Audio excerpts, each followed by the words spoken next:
Bienvenidos a Tecutli, un espacio de poca política y mucha administración.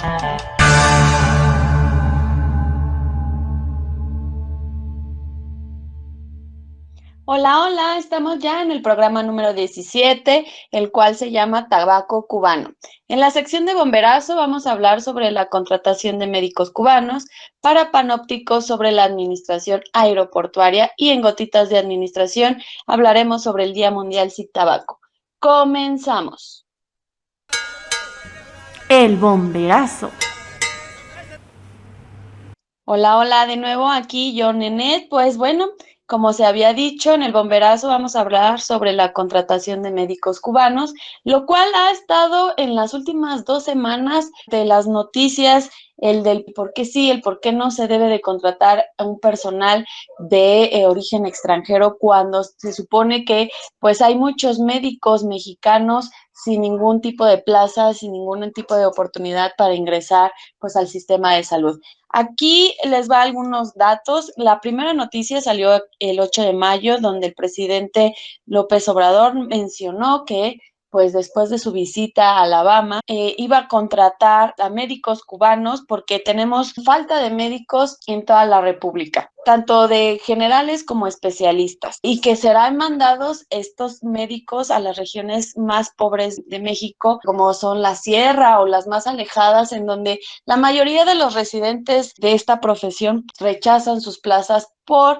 ya sea la lejanía, ya sea porque no hay recursos o porque simplemente no están cerca de donde ellos quisieran trabajar. Aquí, digamos que desde el punto de vista del gobierno, pues sí tiene que buscar la manera de cubrir esas plazas, cubrir esa necesidad para satisfacer las necesidades en cuanto a las enfermedades o simplemente de tener controlada la salud pública. Si los médicos aquí radicados mexicanos no quieren trabajar, pues tendrá que buscar la forma. Yo estoy al 100% de acuerdo de que lo hagan. Además, tomando en cuenta que los médicos cubanos pues son los mejores en cuanto a su especialidad alrededor del mundo. No hay que hacerlos menos, porque ellos, a pesar de las condiciones políticas, económicas en las que viven en Cuba, pues han encontrado la manera de poder desarrollar bien esta especialidad y por lo tanto se han convertido en los mejores que existe en su área. Si hay antecedentes, hubo una contratación en el 2020 por toda esta pandemia del coronavirus, en donde pues se tuvo que hacer mano de esta contratación porque no cubríamos o no satisfacíamos esa necesidad de tener médicos que atendieran en hospitales caso COVID. Mencionan también que, pues, ¿cuántos médicos hay en México por cada habitante? Solamente hay 2.4, cuando la recomendación tiene que ser del 3.5 o 4.5 por cada habitante. Y de acuerdo a la Encuesta Nacional de Ocupación y Empleo, al segundo trimestre del 2021 son 305,418 médicos, de los cuales 54% son hombres y 46% son mujeres. De acuerdo al rango, van del 24 a 44 años de cada 100 habitantes y 67 médicos son generales y 33 con especialidad. Pero bueno, en la última semana, en los últimos días han mencionado que pues ya después de que se desató esta noticia de la contratación de médicos cubanos, de los especialistas que quieren entrar a esta plaza, y que pues hay que tomar en cuenta que son plazas fijas, no son plazas temporales. Y pues sí, bueno, ya después de que se desató todo este enrollo, pues ya hay disponibilidad. ¿Por qué no? Porque no hay que contratar a también médicos nacionales. Ahora, ¿verdad? Una cosa es que te postules para ocupar ciertas plazas, ocupar ciertos lugares, y otra cosa es que cuando realmente te vayan a mandar a estos lugares, pues te quedes satisfecho, ¿no? Y no creo que sea por la falta de salario. El secretario de Salud, precisamente en una entrevista mencionaba que los salarios de estos médicos que van a cubrir las plazas oscilaban desde 18,000 hasta 30,000 pesos mensuales, de acuerdo a la especialidad que se tenía que cubrir. Yo creo que los de 18 eran médicos generales y los ya de especialidades pues podían llegar a 30,000 pesos mensuales. Ahora, esto iba a ir elevando de acuerdo al número de años de antigüedad en el servicio, y que esto les iba a beneficiar. Es como hacer como un tipo de carrera profesional, pero a nivel de salud.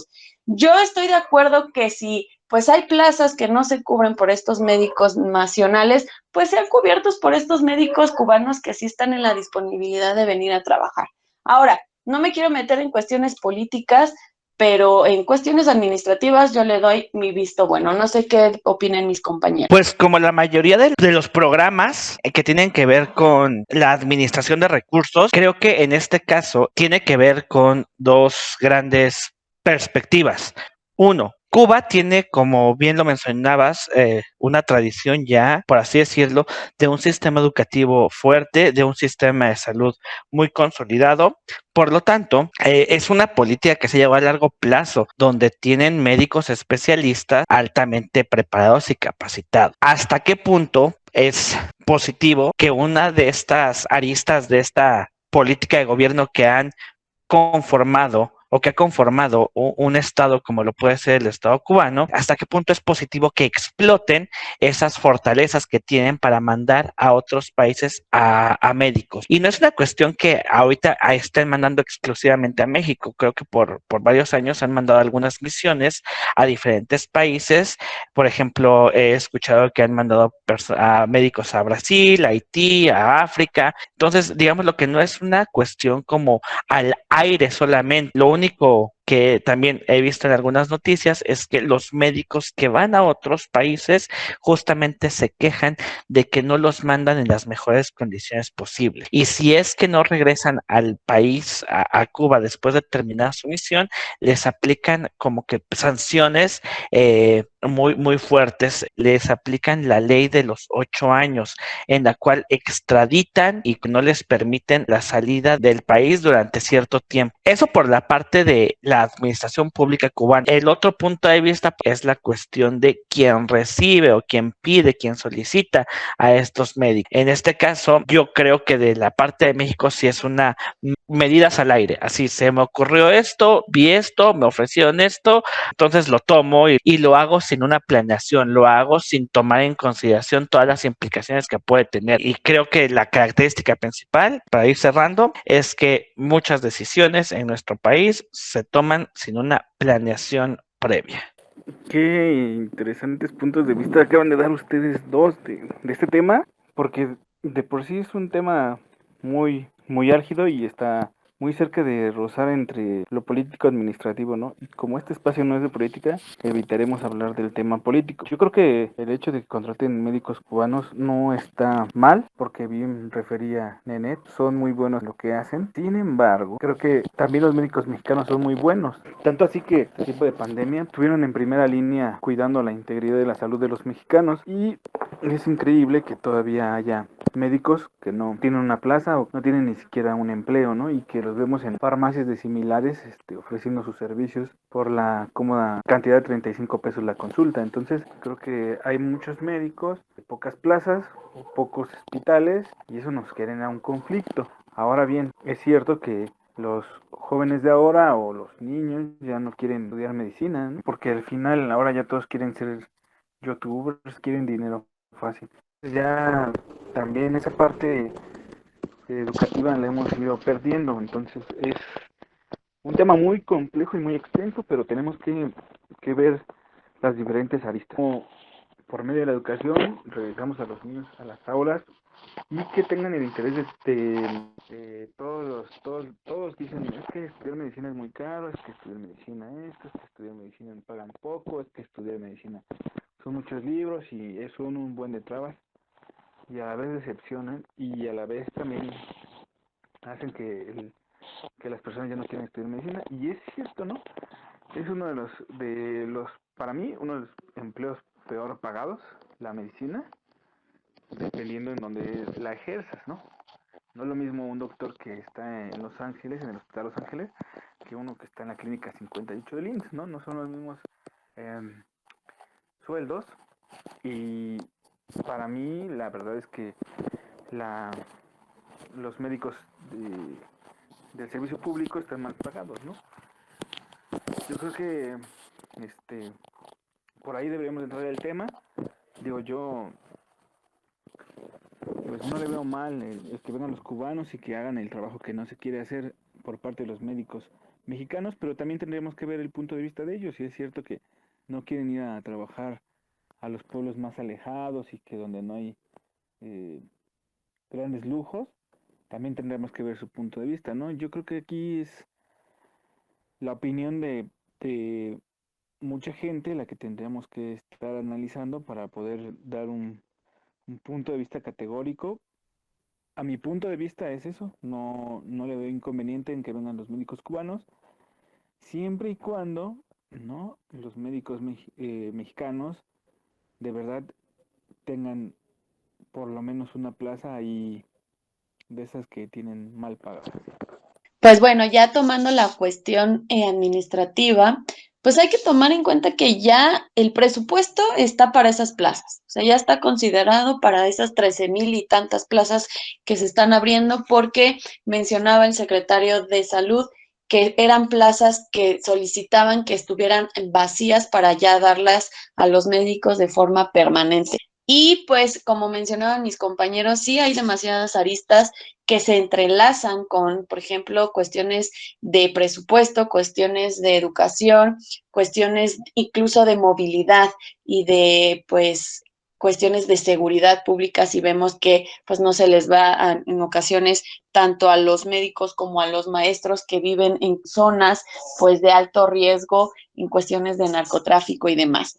Pero también es verdad, como lo mencionaba nuestro compañero Tlacailel, que las nuevas generaciones ya lo quieren todo comidito y a la boca, ¿no? Ya no está ese esfuerzo en donde pues tienen que estar conscientes de que medicina pues son varios años, tanto de especialidades que pues tienen que estar pasando las pruebas para ser aprobados en cuestiones de especialidad y demás. Y otra arista que también a mí me llama la atención es que pues sí, los salarios de los médicos particulares a los médicos del sector público tienen un rango muy grande de diferencia, pero también hay que recordar que varios de los médicos que trabajan en el sector privado también trabajan al mismo tiempo en el sector público en lugares de directivos, ¿no? Y que pues no sueltan las dos cuestiones, no por falta de dinero, sino por, digamos, por orgullo o por ego profesional, porque si nos hemos, bueno, yo al menos sí me he topado con varios tipos de doctores que pues trabajan en los dos sectores y pues digamos duplican, no dejan que otros de su misma profesión pues avancen profesionalmente. Pero bueno, ya veremos en qué termina esta cuestión de bomberazo de la contratación de médicos cubanos, si es que pues los dejan al Poder Ejecutivo llevar a cabo este plan junto con el país de Cuba, o pues le dan prioridad a los médicos mexicanos, y si estos médicos mexicanos están dispuestos a pasar contracorriente para tener esa plaza. Pues bueno, los dejo con Tecatlen y su parte de Panóptico. El Panóptico. Hola, hola. En el episodio de Panóptico de este capítulo vamos a hablar un poco acerca de la administración aeroportuaria. Semanas anteriores ya hemos podido platicar un poco acerca de las implicaciones o del costo de la construcción del aeropuerto Felipe Ángeles de la IFA. Sin embargo, nos empezó a surgir un poquito la duda de cómo funciona la administración de este aeropuerto. Y surge la duda acerca de la planeación de las acciones que realiza el gobierno. En términos generales, existe dentro de la Secretaría de Comunicaciones y Transportes un organismo que se llama Aeropuerto y Servicios Auxiliares, la ASA. En la descripción, en su página de internet y en su normativa, marcan y señalan que una de sus principales actividades es que con más de 50 años de experiencia, Aeropuertos Servicios Auxiliares ASA opera, administra, construye y conserva aeropuertos. Presta servicios de suministro de combustible, ofrece asistencia técnica y consultoría, así como instrucción e investigación en materia aeronáutica y aeroportuaria. Participa en el desarrollo tecnológico y colaboración con la Secretaría de Comunicaciones y Transportes en materia de regulación, verificación y supervisión de aeropuertos. Ahí lo marca muy claramente. Esa es una de las organizaciones, uno de los organismos gubernamentales que se encarga de construir y conservar aeropuertos. Sin embargo, el aeropuerto Felipe Ángeles, en su construcción intervino el ejército, intervino la Fuerza Aérea e intervino la Fuerza Armada de México. ¿Por qué?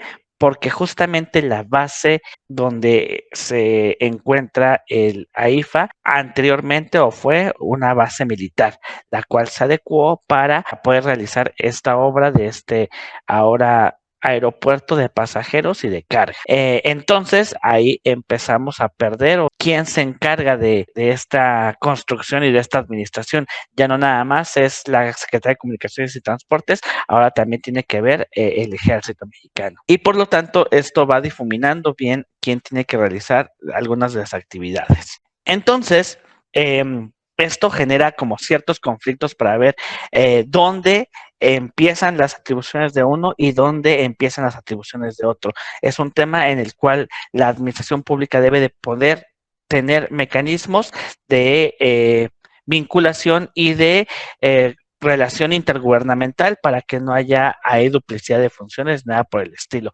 Creo que también por eso hay cierta intervención de la Secretaría de Gobernación en toda esta situación, como para fungir como mediación y para que todo salga en orden y todo con la finalidad de que este aeropuerto ya tenga mayor funcionalidad, porque lo que llevamos hasta el momento es que va arrancando muy, muy poco a poco la cantidad de vuelos que circulan o que salen, que tanto salen como que aterrizan en este aeropuerto. Esperemos que con el tiempo vaya creciendo su operatividad. No sé qué ponen ustedes, compañeros. Interesante el tema que comentas de que ahora ya el ejército tiene que ver también en el espacio aéreo. El primer artículo dice: la presente ley de orden público, el uso o aprovechamiento del espacio aéreo situado sobre el territorio nacional respecto de la prestación y desarrollo de los servicios de transporte aéreo civil y del Estado. El espacio aéreo situado sobre el territorio nacional es una vía general de comunicación sujeta al dominio de la nación. Y en su artículo 3 manifiesta lo siguiente: la explotación, uso o aprovechamiento del espacio aéreo situado sobre el territorio nacional es de jurisdicción federal. ¿Qué quiere decir esto? Que corresponderá a los tribunales federales conocer de las controversias que se susciten con motivo de la aplicación de esta ley sin prejuicio de que quiere decir que sí está regulado el espacio aéreo y que efectivamente esto es lo que pasó hace algunos días con unos aviones de Volaris que iban a chocar, uno estacionado en el aeropuerto y el otro venía de un viaje. Efectivamente hay una ley que está regulando, que yo creo que pues no la están llevando a cabo, ¿no? Entonces, pues yo creo que esto es una falta de ponerse de acuerdo. No le hallo mayor complejidad al asunto, yo creo que puede capricho, y la otra parte es porque es una muestra de poder, ¿no? Entonces, yo creo que sí deben de llegar a un acuerdo porque al final los únicos que están en riesgo son los pasajeros, los que usan los aeropuertos, los que vienen del extranjero, ¿no? La verdad lo que tienen que tener en cuenta es cuidar la integridad de todos ellos. Y va a ser un tema complicado esto del espacio aéreo, sobre todo porque ahora con el AIFA, tanto que lo han atacado en demasía en el aeropuerto nuevo, pues están tratando de generar nuevos vuelos por ahí y entonces esto genera un conflicto mayor, ¿no? Tenemos que, mejor aunque uno diga, no, pues es que no hay muchos aviones, pues la potencia, el impulso que toman, todo eso, pues genera que no sea tan sencillo decir por aquí puede volar o por acá, ¿no? Tienen que tener en cuenta muchas cosas. Yo creo que sigue así, si siguen haciendo este tipo de cosas que nada más están aventando vuelos para rellenar algunas partes, pues yo creo que ponen en grave riesgo la integridad de todos los que abordan algún avión. Pues yo espero que la administración se ponga de acuerdo con empresas aéreas y lleguen a buen término, porque si no, un día de estos espero no estaremos hablando de una desgracia. Pues como siempre, todo se debe a la falta de coordinación entre cada uno de los órdenes de gobierno y en el mismo poder ejecutivo, pues la coordinación en cada una de las secretarías. Aquí lo interesante es que dos cosas. Sí tiene que involucrarse el Ejército Nacional porque hay que recordar que también tienen que resguardar el espacio aéreo por cuestiones de seguridad nacional. Y más después del 2001 con lo del terrorismo, pues tienen que estarse coordinando con la Secretaría de Comunicaciones y Transporte. Por otro lado, la segunda cuestión interesante es que antes la Secretaría de Hacienda y Crédito Público a través del SAT manejaba todas las cuestiones de aduanas, ¿no? Recuerden que pues en el aeropuerto no nada más se manejan personas, sino también pues el traslado de productos o de mercancías, los cuales entran a través de la verificación de aduanas y verifican si los papeles están en orden, si son mercancías pues legales, y si no hay contrabando tanto de drogas, armas, animales, personas, etcétera. Entonces, antes lo manejaba el Servicio de Administración Tributaria, sin embargo, con el nuevo gobierno, esa decisión de cambiar y que se deje al SAT de un lado y que ahora lo absorba pues la Secretaría de Gobernación, el manejo de aduanas a través de la Agencia Nacional de Aduanas de México, mejor conocidas como la ANAM, en donde se supone que con este nuevo cambio se busca que existan mejoras administrativas y legales, pues precisamente para combatir estas amenazas a la seguridad nacional y luchar contra la corrupción, porque se mencionaba que los aduaneros hacían su diciembre, ¿no? Al momento de, pues ya saben, darle las mordidas de si pasar o no tal mercancía, si cumplía con pues las normas legales y de salubridad para que entraran sus productos. Y a otro lado es que también se ha dejado ver con el aeropuerto de Benito Juárez que pues los encargados del mantenimiento, de inspeccionar y supervisar las instalaciones aeroportuarias de las aeronaves, del personal técnico, aeronáutico, y que se cumplan estas normas y reglamentos, pues ha dejado mucho que desear, ¿no? Uno visita el aeropuerto de Benito Juárez y ya cada vez lo vemos como que se está cayendo a pedazos, entre que dejan que las goteras sigan avanzando, entre que no hay coordinación entre el personal aeroportuaria y que algunas aeronaves comerciales pues también no se han renovado o no le han dado el mantenimiento suficiente pues para poder volar y poner en peligro a las personas que usan ese servicio. Entonces, yo creo que pues hay que aprovechar, o la administración pública federal tendría que aprovechar pues que ya gastó en la nueva infraestructura del aeropuerto de Felipe Ángeles, pues para mejorar esa coordinación que tanto se menciona y que tanto se requiere en la administración. No sé qué piense en conclusión nuestro compañero Tecatl.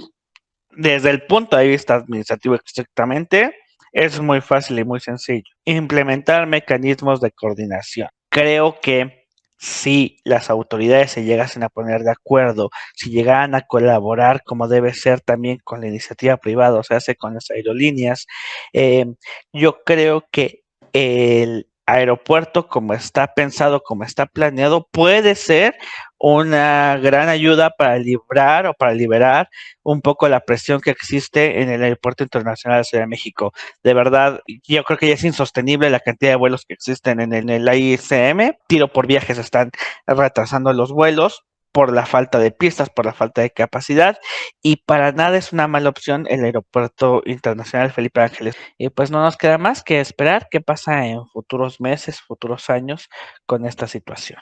Y pues ya, vámonos a la siguiente sección. Gotas de administración.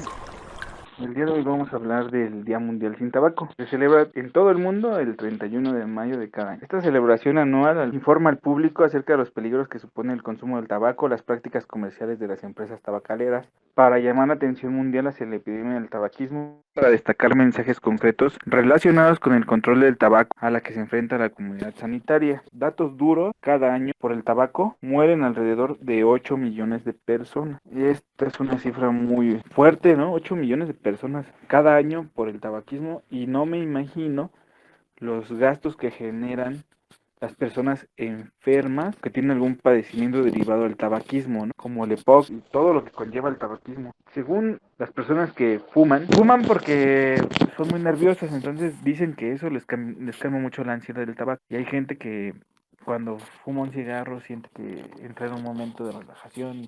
Pero en realidad creo que es muy peligroso fumar, ¿no? Más cuando lo hacen de forma descomunal, cuando hay gente que se fuma 2 o 3 cajetillas al día. Aparte es un vicio muy caro, ya una cajetilla de cigarro está en 70 pesos. Hace algunos años se impuso una norma en la cual en las cajetillas de cigarros ya venían algunas imágenes de lo que generaba el tabaquismo, venían imágenes de fetos malformados, venían imágenes de personas conocidas muy podridos, y aún así la gente hizo caso omiso a esas imágenes y siguen fumando, ¿no? Y la realidad es que sí se ha logrado que en espacios cerrados se evite fumar, pero en los espacios públicos, pues la verdad es que la gente sigue fumando. Yo recuerdo hace muchos años que en las oficinas de cualquier palacio de gobierno o cualquier de administración, la gente podía fumar, las oficinas olían a cigarros, todo el tiempo había humo. Entró una norma en la cual ya no se podía fumar en los espacios. Sí, la verdad es que el daño que produce el cigarro a lo mejor no se ve en los primeros años que uno comienza con el tabaquismo, sino ya después, cuando empiezan a sentir falta de aire, cuando empiezan a tener, esperaría que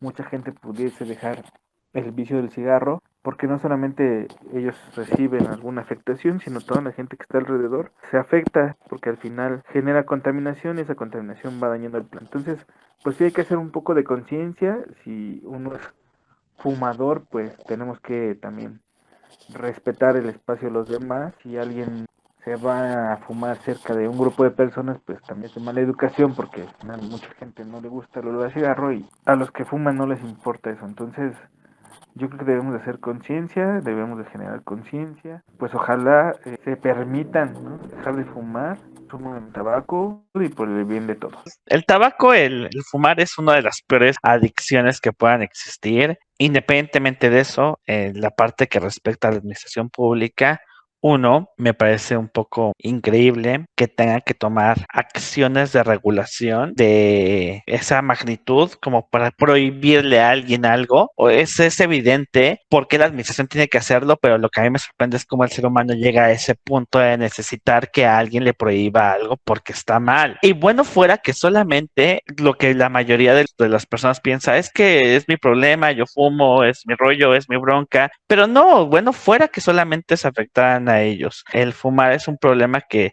no es una cuestión donde solamente se afecten a una sola persona. El fumar afecta a muchas personas con todos los que convives. Y si nos vamos a nivel macro, tú lo dijiste, Tlacaelel, a la larga termina siendo un problema de salud pública, termina siendo un problema de finanzas públicas. ¿Cuánto le cuesta a la sociedad tener personas enfermas de cáncer? ¿Cuántos fumadores no generan enfermedades en otras personas por los famosos fumadores pasivos? Y para acabarla, lo que decías, el costo de una cajetilla de cigarro es exorbitante, o sea, es súper ilógico que tenga que pasar ese tipo de cuestiones.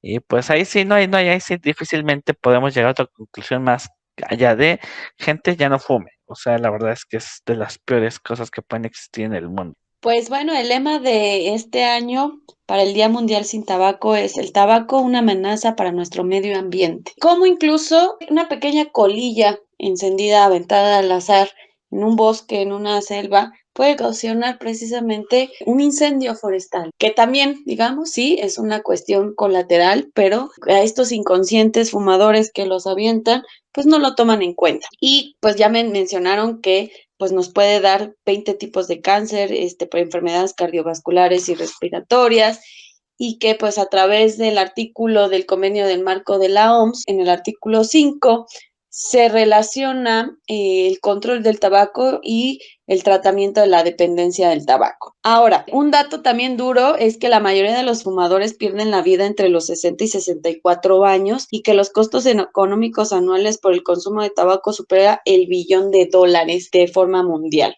Ahora, si yo me enfoco en la cuestión de administración pública, pues ha tratado, sí, de hacer campañas, lo cual pues le ha costado un presupuesto designado cada año. Dijo, bueno, no sirve con las campañas, pues vamos a imponerles un impuesto especial a los tabacos y aún así los consumidores, los adictos a este mal, lo siguen comprando. O sea que aquí lo positivo podría decirse es que el gobierno, de lo poco que invierte en las campañas de concientización, pues lo va a ganar a través de los impuestos. Pero va a gastar mucho más, el triple, el quíntuple, en cuestiones de campañas de salud, en los tratamientos, en pues la ocupación de hospitales de respiratorio, etcétera. ¿Por qué? Y esto lo vimos que gracias también a la pandemia del COVID, ¿no? Que la mayoría de las personas de gravedad de esta enfermedad pues eran adictos al tabaco, ¿no? Y eso pues no les favoreció para nada y lamentablemente pues muchos de ellos murieron. Ahora, aquí la cuestión es que, ¿cuáles son los intereses del gobierno? ¿Tener enfermos o seguir permitiendo que se autoconsuman ellos y mueran? Yo creo que los gobiernos a nivel mundial pues han decidido sí hacer pequeñas campañas de concientización, pero ya no quieren invertirle más en cuestiones de curar el cáncer o tratar el cáncer, porque eso les cuesta más a la administración pública que simplemente dejar que el ciudadano se autoconsuma y se muera por sí solo. No sé, yo creo que los nuevos consumidores de este mal tendrían que estar conscientes de que ahora a ellos les va a salir más caro, tanto a ellos como a su familia, si viene otro tipo de virus respiratorio, y que pues su vida se acorte, independientemente de cómo luzcan físicamente, pues les va a costar dinero, tanto a ellos como a la administración pública. Pues sí, la verdad es que lo complejo es eso, que las personas, todos pagan impuestos, pues al final terminan pagando los costos de las enfermedades producidas por el vicio de otras personas. Entonces, todos tenemos que hacer conciencia de mi parte, por este espacio, por esta sección. Es todo. Nos escuchamos en el próximo capítulo. Los dejo con mis compañeros y su despedida. Pues nos escuchamos en próximas semanas. Dejen de fumar. Yo soy Nenet, me despido de ustedes, esperemos que ya para el próximo capítulo esté nuestra compañera Mezcli. Te extrañamos y pues recuerden, denle una oportunidad al nuevo aeropuerto, no está mal, dejen de fumar y pues si tienen la oportunidad, pues vayan con un médico cubano, se los recomiendo al 100%. Hasta luego.